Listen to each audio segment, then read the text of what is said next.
Je pense que l'équipe belge a une bonne douzaine de joueurs qui sont dans le top européen, dans le top mondial. Mais il y a une question de chance dans le football. Selon toi, parce que quand cette vidéo sera vue dans le temps, tu passeras soit pour quelqu'un qui a vu la vérité. Oui. Alors, plonge. Je vais aller dans le sens de la BD. Et donc, dans le sens de la BD, ça serait bien Belgique-France maintenant. Et ça serait bien Belgique-France en Nation League, puisqu'en fin septembre, c'est la demi-finale de Nation League où c'est Belgique contre France. Merci Benoît Gosselin d'être venu nous dire bonjour. Avant toute chose, j'aimerais évidemment porter la mémoire, le souvenir de Marc Daniels, connu sous son nom d'artiste Marc de Marc, qui nous a quittés il y a très peu de temps. D'ailleurs, on devait se voir à Troyes et malheureusement, Marc a été en réa. Le Covid a fait son triste travail et voilà, on porte son âme quelque part. Exactement, et on continue dans l'esprit de Marc. C'est ce qu'il aurait voulu. Effectivement, la nouvelle et ce qui s'est passé est très triste, mais donc on continue dans son esprit, dans sa mémoire, et on va de l'avant comme il aurait voulu. C'est ce qu'il aurait aimé. C'est ce qu'il aurait aimé. Et d'ailleurs, il y a dans les Diables Rouges du Football Club Petit Pont, en finale contre les Bleus, toute la gouaille, toute la verve, toute la folie, toute la poésie, je dirais, du monde du foot qui aujourd'hui respire les millions, respire l'argent. Mais là, ce qu'on respire, c'est ce qu'on ressentait quand on était gamin. C'est ce qui nous a fait rêver. C'est le football qui nous a donné envie d'aimer le foot. Exact. C'est ça que tu as voulu faire passer, c'est ce football d'avance, ce football qui vient du cœur? Alors c'est le football familial, c'est le football convivial, c'est le football amical.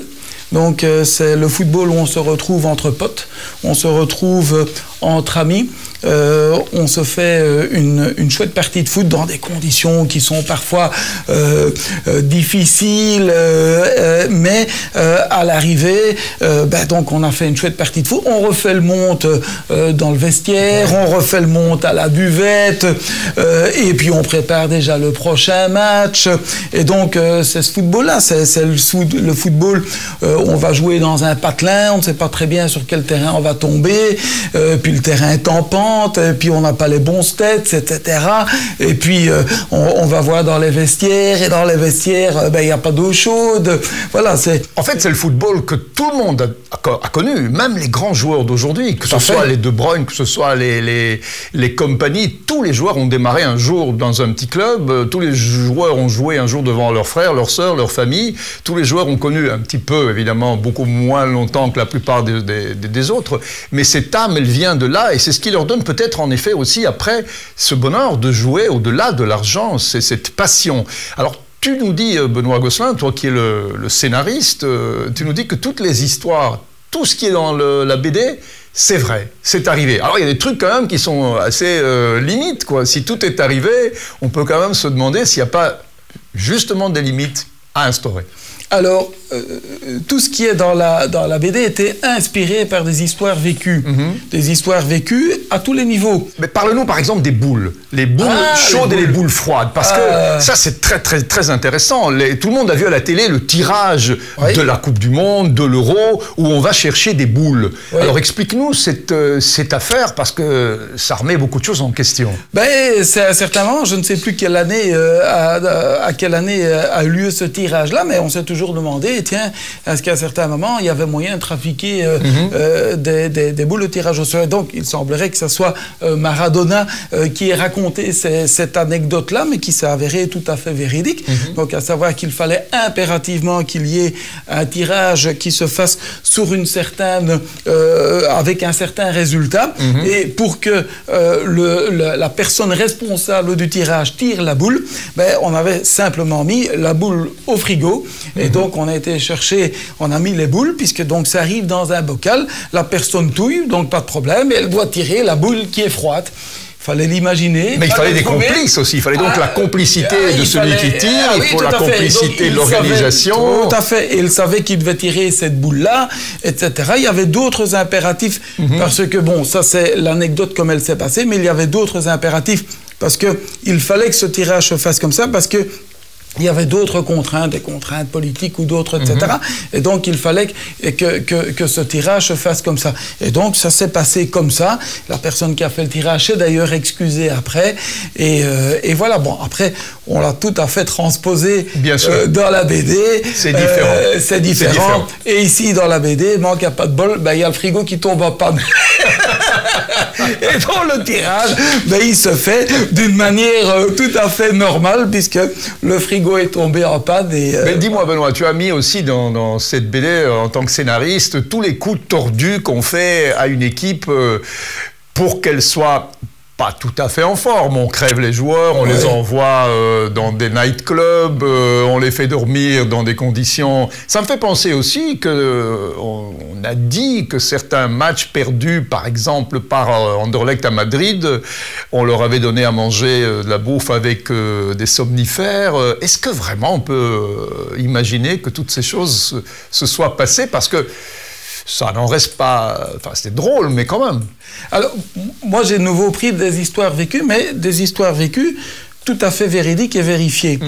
Donc, à un certain moment, quand on envoie une équipe pour jouer un match de Coupe d'Europe et que manque à pas de bol, on le met dans un hôtel qui se retrouve en plein dans un quartier chaud, et ça c'est du vécu, et que comme par hasard les supporters savent l'hôtel où ça se trouve, et qu'il y a un cortège de klaxons pendant toute la nuit, et que les joueurs ne savent pas dormir, ben, c'est du vécu, et c'est d'ailleurs du vécu plusieurs fois.